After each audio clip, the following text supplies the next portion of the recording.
गए 56 इंच की छाती का सपना दिखाए थे लोगों को। 56 इंच का छाती। राहुल गांधी जी लगातार वोट चोरी का नारा लगा रहे हैं। ये सरकार की वोट चोरी की नीयत है। जानबूझ के रिश्वत दिया गया, वोट चोरी करने की कोशिश की गई। हमने वादा किया था 200 यूनिट बिजली फ्री हम देंगे आपको। वादे का चोरी करके नीतीश कुमार जी सदन में कुछ साल पहले ही बोला था उन्होंने कि बिजली बिल्कुल फ्री मैं नहीं दूंगा, न देना चाहिए। आज चुनाव आया, 125 यूनिट बिजली कांग्रेस का जो मैनिफेस्टो था उसमें आपने दे दी है। बस शिलान्यास विधायक वीरेंद्र सिंह द्वारा यहाँ से यहाँ का रोड। तो ये चुनाव के वर्ष में आप 5 साल से आप यहाँ पर हो, डबल इंजन की सरकार है। आपने एरू स्टील प्रोसेसिंग प्लांट का मुद्दा सदन तक में नहीं उठाया। साथ साथ कैसे हम इस क्षेत्र को वजीरगंज, मेरे पिताजी ने बहुत मेहनत से बनाया था वजीरगंज।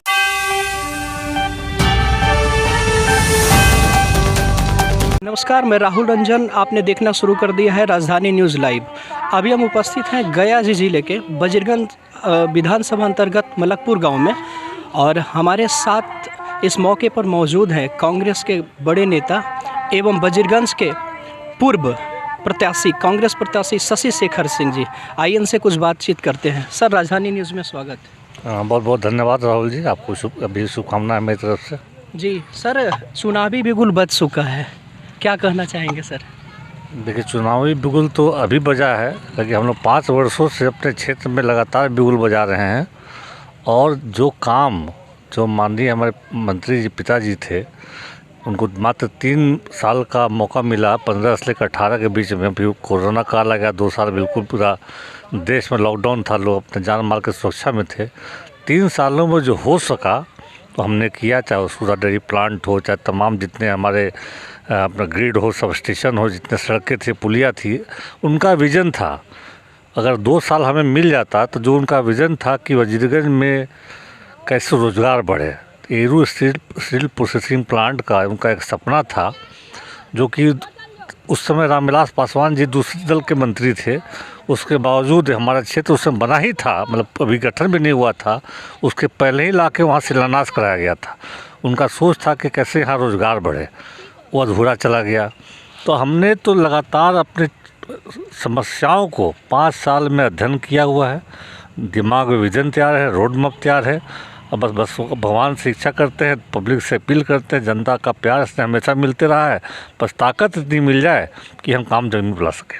जी, वजीरगंज में सर सबसे बड़ी समस्या जो हम अपने राजधानी न्यूज़ के माध्यम से दिखाते रहे हैं, वो आपने खुद ही बोला कि वजीरगंज में जो एरू स्टील प्रोसेसिंग यूनिट प्लांट है 2008 में शिलान्यास किया गया था। हम ज़ोर शोर से इस मुद्दा को उठा रखे राजधानी न्यूज़ पर।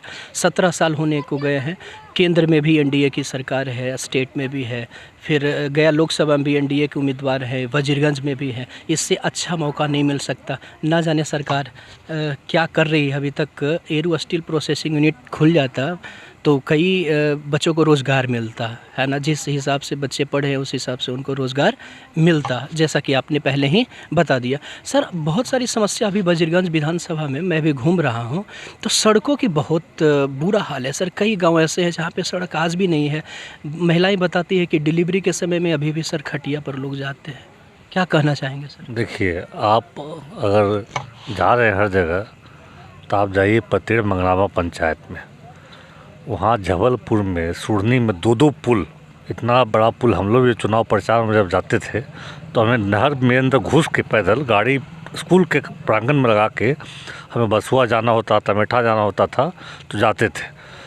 सबसे पहले प्राथमिकता के आधार पर हमने उस पंचायत को मेन मुख्यालय से, मेन सड़क से जोड़ा। पतेड़ मंगरावा में ही खास करके 3 पुल, बसुआ से लेकर मेठा से लेकर हर रोड का हमने बनवाने का काम किया। अब आप महुए तो जाइए, महुए से मानपुर को कनेक्टिविटी, महुए पुल बनाने का हमारे पिताजी ने किया। मैं वही समझा रहा हूँ, लोग से बता रहा हूँ कि आज अमेठी हम घुसते हैं, आनन फानन में बिना किसी संवेदक के एग्रीमेंट के माननीय विधायक 25 करोड़ का योजना का शिलान्यास कर दिए। अब बोर्ड जाके आप दिखाइए अपने चैनल के माध्यम से कि बोर्ड पर न संवेदक का नाम है, न प्राकलन राशि की दर्शाई गई है, न किस मद में है। बस शिलान्यास विधायक वीरेंद्र सिंह द्वारा यहाँ से यहाँ का रोड। तो ये चुनाव के वर्ष में आप 5 साल से आप यहाँ पर हो, डबल इंजन की सरकार है। आपने एरू स्टील प्रोसेसिंग प्लांट का मुद्दा सदन तक पर नहीं उठाया। आपकी सरकार थी, आप भारत सरकार से अपील कर सकते थे, आप भाजपा के वरिष्ठ नेता है रहे, 2 बार विधायक आप थे, लेकिन यहाँ काम नहीं करना है। उनको पता है बिना काम करने, अगर काम करने से चुनाव अगर जीत जाते तो देश बाबू के बेटा भी चुनाव जीत जाते। इतना काम किया था हमने, तो 750 कैलेंडर छपवाया था क्षेत्र में कि हमने जो योजना आपके क्षेत्र में लाए हैं, ये रहा मेरा उसका रोड मैप। ये हमने योजना आपके क्षेत्र में, चाहे सब स्टेशन मायापुर का हो, शादीपुर ग्रिड हो, सकरदास नवादा ग्रिड हो, तरमा का स्टेडियम हमने पास कराया, आज वाही लूट रहे हैं। पूरा जनता जानती है कि उस स्टेडियम के लिए हमारे पिताजी ने क्या संघर्ष किया, हमने क्या किया। अब जब पता है कोई बच्चा अगर पढ़ाई करता है या परीक्षा में फेल हो जाता है तो और मेहनत करता है, वो कि मेहनत करेंगे शायद अगली बार पास हो जाएंगे। जो बच्चा बिना पढ़े पास कर जाए चीटिंग के माध्यम से, पेपर लीक जो बिहार में हो रहा है उसके माध्यम से, तो उसको पढ़ने की ज़रूरत क्या है। उनको पता है कि मोदी जी जाएंगे, हिंदू मुसलमान कहेंगे, राम राम कहेंगे, अयोध्या मंदिर का सपना दिखाएंगे, 370 हटाएंगे, ऐसा नारा देकर चुनाव ऐसे ही धर्म के नाम पर जीत जाएंगे। तो बैठ को जब जीत जाते हैं तो बैठे रहते हैं, जनता फिर देखते रहती है मुँह के कब आएंगे विधायक जी, कब हमारा काम होगा। अब जनता थक चुकी है। मोदी जी 2014 में 2 करोड़ प्रतिवर्ष रोजगार का बात किए थे, विदेशों से काला धन लाने की बात किए थे, इतना धन आएगा कि हर खाते में 15 लाख रुपया चला जाएगा बात किए थे। जब सारा मुद्दा 19 तक फेल हो गया उनका, तब इत्तेफाक से हमारे 250 शहीद पुलवामा में शहीद हो गए। तो 19 का चुनाव पुलवामा के शहीदों के नाम पर वोट मांगा गया। ये दुर्भाग्य है देश का कि आपने जो मुद्दे पर जिस वजह से सत्ता में आ पाए थे कि 2 करोड़ युवाओं को रोजगार देंगे, हम विदेशों से सारा काला धन लाएंगे, आज देखिए नीरव मोदी, विजय माल्या, तमाम लोग जो भागे हैं आज भी भागे ही हुए हैं। सरकार की पूरी संरक्षण उनके पास है, लंदन में, अमेरिका में, हर जगह लोग रह रहे हैं। देश का अरबों रुपया लेकर भाग गए। 56 इंच की छाती का सपना दिखाए थे लोगों को, 56 इंच का छाती है। अरे 10 गो भगोड़ा जो बैठा हुआ है वहाँ, उसको पकड़ के लाइएगा। वो पैसा था किसका? वो बैंक में पैसा था किसका? वो बैंक में पैसा था जनता का, वो पैसा था आपका, वो पैसा था हमारा। वो पैसा जो 7 लाख करोड़, 1 लाख करोड़, 1.5 लाख करोड़ लेकर जो भागे हैं, वो जनता का पैसा लेके भागे हैं। और आज मुंह में चुप्पी साध रखी है। आप देखिए, पेट्रोल डीजल का दाम 1 रुपया 2 रुपया बढ़ जाता था तो तमाम मंत्री भाजपा के, स्मृति ईरानी जी सिलेंडर लेके घूमती थी, आलू प्याज का टमाटर ले घूमती थी। आज तेल का दाम देख लीजिए, मोदी जी के हर पेट्रोल पंप में फ़ोटो रहता था, आज मोदी जी रो रहे हर पंप पर कहीं फ़ोटो नहीं है। 100 रुपया पा रहे हाथ डीजल पेट्रोल है। तो किस मुद्दे पर आप वोट जनता से मांगिएगा? महंगाई आपने कहा था कम करेंगे, आपने किया नहीं। रोज़गार आपने कहा था 2 करोड़ देंगे, आज बेरोजगारी बिहार में क्या पूरे देश में चरम सीमा पे है। आपने बात की थी काला धन लाने की, आपने बात की थी विकास की, आपने बात की थी किसानों को आय दुगनी होगी। यहाँ किसान प्रबल क्षेत्र है मेरा वजीरगंज, आप किस किसान से पूछ लीजिए, वो किसी किसान का आय अगर दुगनी हुआ हो, सिवाय वो 1200 जो मिलता है सालाना या जो भी इन लोग को मिलता है। खाद का वही हाल देख लीजिए, खाद की काला बाजारी जम के है। जितना खाद होना, जो खाद में मोदी जी का फ़ोटो ज़रूर है। आप कहते हैं कि हम गरीबी हटा दिए, आप कहे थे गरीबी हटाओ मोदी को लाओ। गरीब का आंकड़ा खुद आप दे रहे हैं कि देश के 80 करोड़ जनसंख्या को आप 5 किलो राशन दे रहे हैं, जो आप पर आश्रित है। तो 80 करोड़ जनता बेचारा जो 5 किलो राशन के लिए आश्रित आप पे है, वो देश का विकास कैसे होगा? आज देखिए नीतीश जी चुनाव के वर्ष में 10,000 रुपया हर महिलाओं खाते में लोन दे दिए, उधार दे दिए कि रखो इसको, बिजनेस करो। एक पढ़ा लिखा, एक थोड़ा सा भी समझदार व्यक्ति मुझे बता दें, यहाँ पर बैठे हुए लोग, आप मेरे जाने के बाद पूछ लीजिएगा कि 10,000 रुपया अगर किसी को मिल जाए, क्या धंधा कर लेगा? 10,000 में एक चाइनीज़ मोबाइल नहीं मिलता है, 10,000 में एक आप ऐप नहीं बना सकते हैं, 10,000 में से आप क्या खरीदेंगे जो दिखाएंगे कि हाँ 10,000 में मुझे मिल गया और मैंने धंधा सेटअप कर दिया, अब मुझे 2 लाख और दीजिए। चुनावी वर्ष में जानबूझ के ये रिश्वत दी गई है। राहुल गांधी जी लगातार वोट चोरी का नारा लगा रहे हैं। ये सरकार की वोट चोरी की नीयत है, जानबूझ के रिश्वत दिया गया, वोट चोरी करने की कोशिश की गई। लेकिन महिलाएं अब समझ चुकी है, समझदार हो चुकी है। राहुल गांधी लगातार, प्रियंका गांधी जी लगातार बोलते हैं जिसका हक, जितना हक उतनी उनकी भागीदारी, महिलाओं का आधा हक है। आधा हक उनको मिलने लगा है, वो जागरूक हो चुकी हैं। 10,000 उनको पता है कल न कल सरकार जाएगी हमारी, तो हमें लौटाना होगा, पैसा संजो के रखी हुई है, वोट देगी इंडिया गठबंधन को, हमारी सरकार बनेगी। हमने जो वादा किया है, हमने वादा किया हम माई बहन सम्मान योजना में 2,500 प्रति माह हर महिला को, अगर किसी घर में 5 महिलाएं भी हैं और हमारे साथ रजिस्टर्ड हो चुकी हैं तो 12,500 उसके घर में जाएगा। हमने वादा किया था 200 यूनिट बिजली फ्री हम देंगे आपको।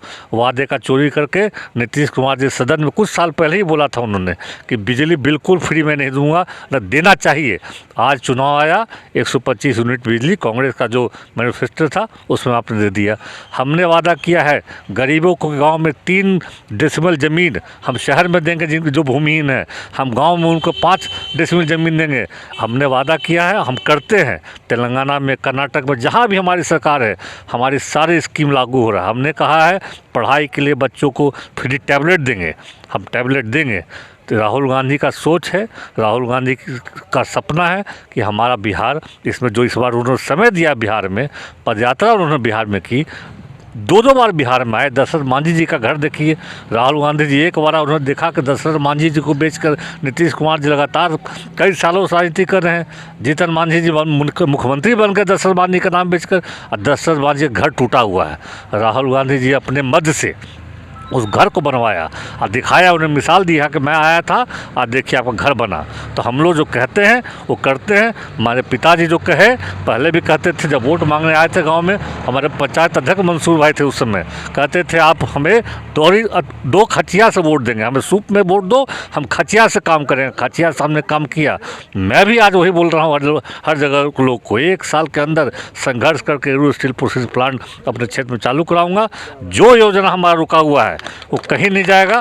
जो हमने काम छोड़ के जो गए हुए हैं वो काम, मेरे पिताजी का जो सपना था, मानपुर वार्ड हमारा 7 वार्ड जो है, इतना महत्वपूर्ण वार्ड है, कहता है भाजपा का वोटर है, कोई भाजपा वोटर नहीं है। बेचारा रोज़मर्रा की ज़िंदगी में कमाता खाता है। उसके शादीपुर में पटवा टोली के लिए हमें ज़मीन सरकार से अलॉट कराया, आज से ठंडे बस्ते में है। आज भी बुनकर अपने मकान में ही बड़ा बड़ा लूम चलाते हैं, आवाज़ होती है, बच्चे पढ़ नहीं पाते, जबकि वो कहते हैं मैनचेस्टर अब गया है वो, वहाँ हर साल वहाँ के बच्चे IIT, एम्स, मेडिकल निकालते हैं, और वहाँ के बच्चों की स्थिति आप देख लीजिए वो कैसे पढ़ते हैं। इन सब मुद्दों को हमने अध्ययन किया हुआ है।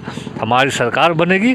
हमने जब मैनिफेस्टो हमने कहा है, जो लोग को हमने अपना गुलदस्ता दिया है 5 कि 5 जो हमने योजना आपको बताई वो हम करेंगे। साथ अपने क्षेत्र में साथ साथ कैसे हम इस क्षेत्र को वजीरगंज, मेरे पिताजी ने बहुत मेहनत से बनाया था, वजीरगंज का विकास करने का जब मुद्दा था तो विकास को आगे बढ़ाएंगे। ठीक है सर, शिक्षा की स्तर भी जो है बहुत ख़राब है सर। मैं जहाँ तहाँ देखता हूँ बच्चे स्कूल जाते हैं लेकिन उस शिक्षा ग्रहण ठीक तरीके से नहीं कर पा रहे हैं सर। तो शिक्षा के ले करके आपकी अगर सरकार बनती है तो क्या आप नवोदय स्कूल, सैनिक, नेतरहाट जैसे स्कूल क्या खोल पाएंगे क्षेत्रों में? मैं आपको सच्चाई बता दूं, ये राजनीति की बात नहीं है। मैं पढ़ा लिखा व्यक्ति हूँ, मैं डॉक्टर हूँ पेशे से, मैं नौकरी करता था, आज मैं जनता के बीच सोशल सर्विस में हूँ।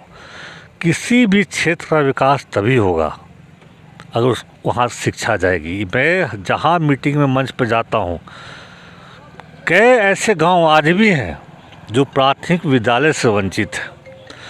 सबसे बड़ा मुद्दा क्या है कि भ्रष्टाचार, जो नीतीश कुमार जी के सरकार में अफसरशाही जो है, उसके चलते हमारा शिक्षा भी निम्न स्तर पर जा चुका है।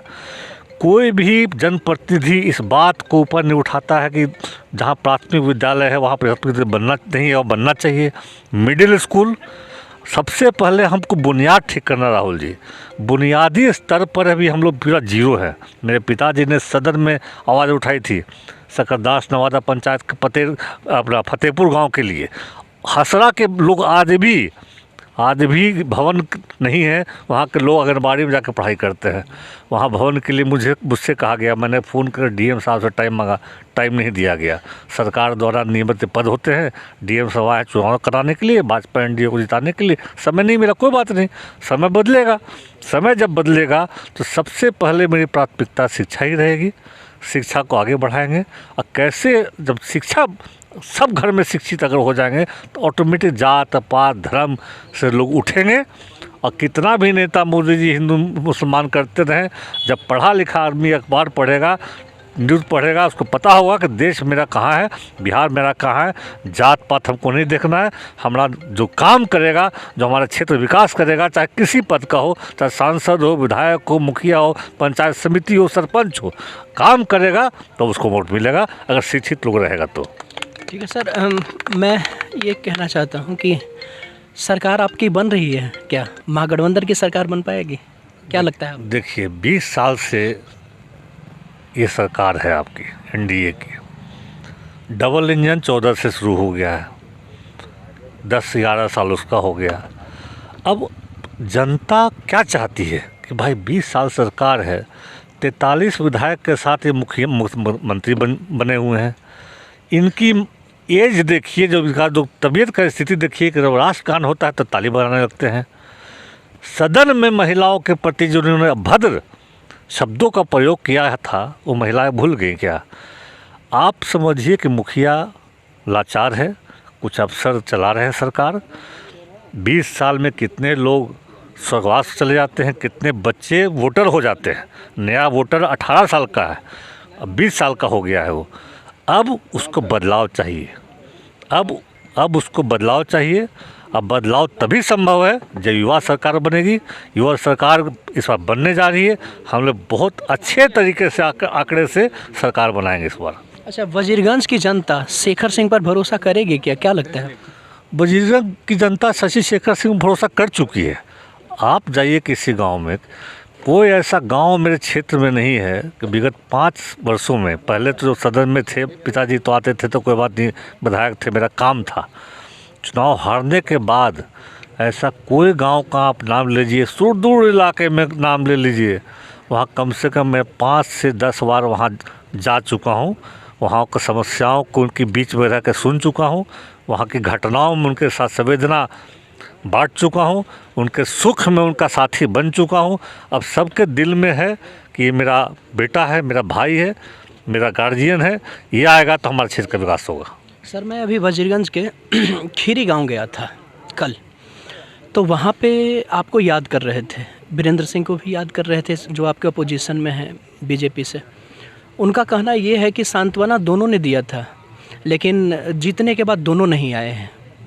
एलिगेशन ऐसा लगा रहे हैं कि वोट मांगने के लिए आए, लेकिन वो दोबारा नहीं आए हैं। मैंने उनसे बोला भी, संतुष्टि दिया कि मैं बिल्कुल बात करूंगा। खीरी गांव है सर, तो मैं चाहूँगा कि एक बार वहाँ की जनता से सर ज़रूर मिलें आप जा कर के।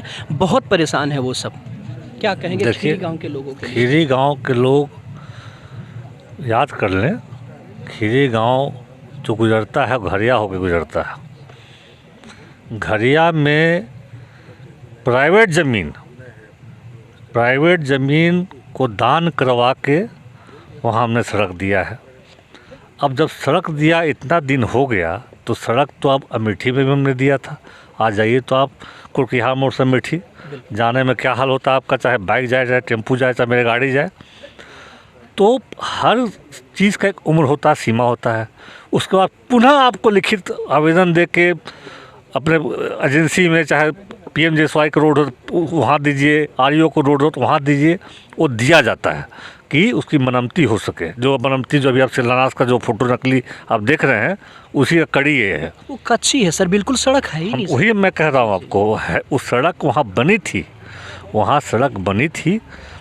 आगे गांव में जब आप घुसते हैं उस गांव का, तो मथुरापुर भी जाती है वो रास्ता। मैं जान रहा हूँ उस गांव में, मैं अच्छा से जान रहा हूँ। जी, उस गांव में किसान लोग हैं, ट्रैक्टर बड़े पैमाने पर वहाँ से निकलती है। जी हाँ सर। जब सड़क बन रही थी उस समय भी, बनते के दौरान भी लोगों ने वहाँ आवागमन शुरू कर दिया था। वहाँ जाके हमने विनती भी किया था कि सड़क बनने दीजिए। ये आप पता कर लीजिएगा, आप दोबारा जाइएगा तो घरिया जाइएगा कि किन किन लोगों ने खीरी गांव के लिए अपना ज़मीन को दान दिया था। उसमें पूर्व मुखिया मनोज कुमार सिंह भी हैं उसमें, जो भी चुनाव हार गए हैं, उनका ज़मीन भी गया है, 1-2 ग्रामीण का ज़मीन भी गया है। उस गांव को कनेक्शन देने के लिए हमारे ही रिक्वेस्ट पर, पिताजी के रिक्वेस्ट पर इन लोगों ने भूदान किया था। बनी सड़क।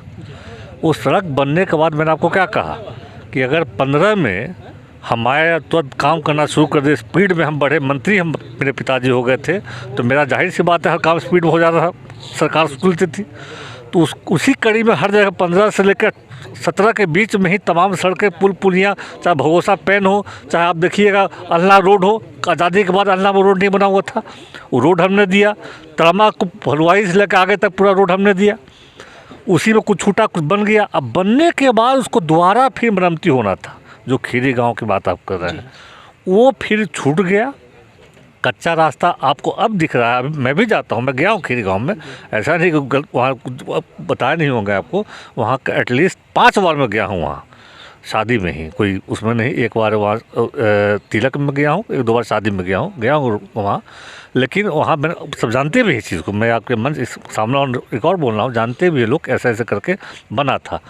अब फिर आप देखिएगा कुछ लोग वहाँ बिशुनपुर में जब आप जाते हैं, यहाँ से स्टार्ट करते जाते हैं आप दयालचक, तो बीच में फॉरेस्ट का समझिए कि आधा किलोमीटर आपको जाने में तेल निकल जाएगा, जिसके लिए ग्रामीणों ने वहाँ भी हंगामा किया था कि रोड नहीं तो वोट नहीं। कहते हैं कि फॉरेस्ट में चला गया, तो फॉरेस्ट में चला गया तो फॉरेस्ट क्या लंदन का विभाग है, भारतीय सरकार करना है। तब भारत सरकार किसका है? आपका है, जनता करना है। अब जनता को रोड चाहिए तो भारत सरकार से जाकर लिखवा के उसको पास नहीं एनओसी ले सकते हैं हम, इच्छा होनी चाहिए ना। आप जाइए वहाँ ऊपर बनियाडी गांव है, पूरा फॉरेस्ट पे, पहाड़ पे है। वहाँ हमारे चलते वहाँ से बोध गया का रोड कनेक्ट हो गया। हमने संघर्ष किया बनियाडी के लिए, फट एनओसी मिल गया। अब वही तो मैं कहा कि अब 3 साल में हमको जितना मौका मिला करके बाकी सब अधूरा रह गया। और जो अधूरा है आज भी अधूरा है। उस गांव में ऐसा नहीं है, वहाँ यादवों का गांव भी वहाँ पर असनौली दयालचक, वहाँ ठाकुरों का गांव भी है बिशुनपुर, वहाँ भूमियार समाज का बगल में मायापुर कनेक्टिविटी है। हर समाज, दलित लोग इतने ज़्यादा वहाँ पर रहते हैं। उस थोड़ा सा के चलते हमको लगता है कि विधायक जी भी जाते होंगे किसी के गांव में, तो टायर बरसात में टायर पंचर जरूर होता होगा। मेरा तो 2-3 बार हो चुका है। इतना बुरा हाल है, लेकिन कोई सुनवाई नहीं हुई। तो ये सब तो मैं तो चूँकि हम बार बार हर जगह जाते तो मुझे पता है ना कि मुझे दर्द होता है कि मैं 20 बार चूँकि इस रोड में आता हूँ, अमेठी रोड में, तब 20 बार हमको कष्ट होता है। अब एक बार आप आ जाइएगा, ससुराल अपने आए, अमेठी चले गए, कितनों कष्ट हो, लौट गए, काम खत्म। लेकिन जो 20 बार जाएगा उसको तो पीड़ा होगी कि फिर हमको जाना है अमेठी, फिर हमको जाना है बचल बीघा, फिर हमको जाना है वहाँ। तो हम उस पीड़ा को झेल चुके हैं। तो जो पीड़ा जनता झेल रही है, उस पीड़ा को हम भी झेल चुके हैं। तो मेरा कर्तव्य बनता है ना कि भैया हम भी पीड़ा ना झेले, मैं जनता भी पीड़ा ना झेले। तो मेरा ये कोई काम ही नहीं है। सड़क बनाना कोई योगदान ही विधायक का नहीं है। आप बस चले जाइएगा, आपको दिख जाएगा कि वो रोड ख़राब है, घर जाइएगा, पैड पर लिखिएगा, सीधे विभाग को दे दीजिएगा, ऑटोमेटिक उसका सर्वे होगा। जनप्रतिनिधि आप हैं, सरकार आपकी है। अगर विपक्ष में रहेंगे तो हो सकता है अगला रुकवाएगा, करेगा। मेरा तो कभी सोच नहीं रहता है, जितना आप काम कर सके उतने मिले अच्छा है, मेरा बोझ कम होगा। भाई इस पंचायत में अगर बहुत अच्छा विकास हो गया हो तो हम भी आएंगे तो थोड़ा सा हम दे देंगे, और कुछ विकास तो हो गया, लोग उससे वंचित तो नहीं है। तो मेरा सोच है कि जहाँ हम इतना साल में 5 साल में जो हम अध्ययन कर चुके हैं, जो हम लोग अध्ययन क्या है, हम लोग पढ़ाई तो करना नहीं है, हम लोग का अध्ययन ही है कि जनता की समस्याओं का, जनता की समस्याओं को जितना मैंने अध्ययन कर लिया है, मुझे अब ज़रूरत नहीं किसी को बताने की कि क्या आवश्यकता मेरे क्षेत्र को है। मैं पूर्ण रूप से अध्ययन कर चुका हूँ, एमफिल कर चुका हूँ उसमें, समस्याओं जानने में। अब मुझे उसको कैसे पार्ट बाय पार्ट पूरा करना है, ताकि जब अगला चुनाव लड़ने आऊँ तो ये जनता मुझसे सवाल नहीं पूछे कि विधायक जी आप आए थे, आपने कहा था, प्रत्याशी जी आप आए थे, आपने कहा था, नहीं हुआ। ये दर्द मुझे होगा, क्योंकि मैं जानने के बाद, उस पीड़ा को झेलने के बाद उसका समाधान नहीं करूं तो ऐसा विधायक बनना मुझे पसंद नहीं है। सर, चलते चलते वजीरगंज विधानसभा के लोगों को आप क्या संदेश देना चाहते हैं?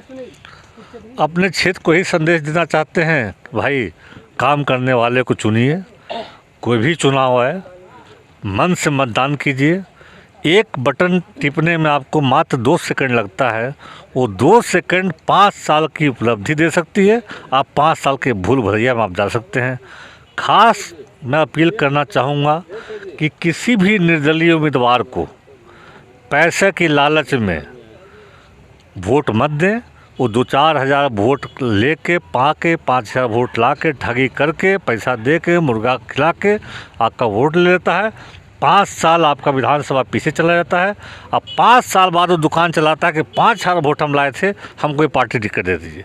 और अगले 5 साल को आपको पीछे ढकेल देता है। अब 5 साल बाद किसी न किसी दल में जाके टिकट मांगता है कि मैं अपने बल पर 5,000 वोट लेके आया था। अपने बल पर लेके नहीं आए थे। भोली भाली मासूम को धन दे के, मुर्गा दे के, कुछ दे के, लालच दे के, लोभ दे के आपने ठगी की है। अब जनता ठगाए नहीं, ये जनता से अपील करना चाहेंगे। ठीक है सर, समय देने के लिए राजधानी न्यूज़ से बहुत बहुत धन्यवाद। बहुत बहुत धन्यवाद।